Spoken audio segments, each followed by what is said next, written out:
Council جت کولوا کے عوام کا سہولتوں کی عدم فراہمی پر احتجاجی مظاہرے میں خواتین، بزرگ اور بچے بھی شامل۔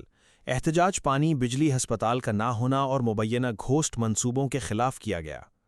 جت کولوا میں شدید احتجاجی مظاہرین نے ہاتھوں میں پلے کارڈز اٹھا رکھے تھے جن پر اپنے مطالبات کے حق میں نعرے درج تھے۔ مظاہرین کا کہنا ہے کہ یونین کونسل جت کے عوام آج بھی زندگی کی بنیادی سہولیات سے محروم ہیں۔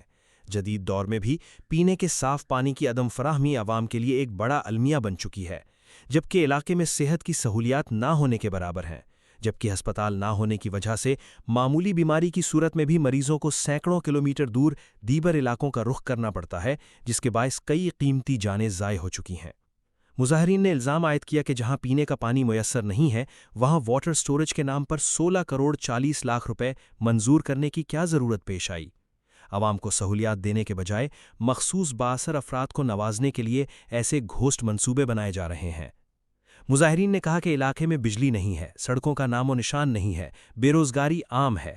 انہوں نے حکومت اور متعلقہ حکام سے مطالبہ کیا کہ یونین کونسل جت کے عوام کو فوری طور پر صاف پانی، بجلی، صحت اور دیگر بنیادی سہولیات فراہم کی جائیں اور مبینہ گھوسٹ منصوبوں کی شفاف تحقیقات کر کے ذمہ داروں کے خلاف کارروائی عمل میں لائی جائے۔ تازہ ترین خبروں اور تبصروں کے لیے voice of Makran YouTube channel, Facebook page, WhatsApp channel, TikTok اور انسٹاگرام کو فالو اور سبسکرائب کیجیے۔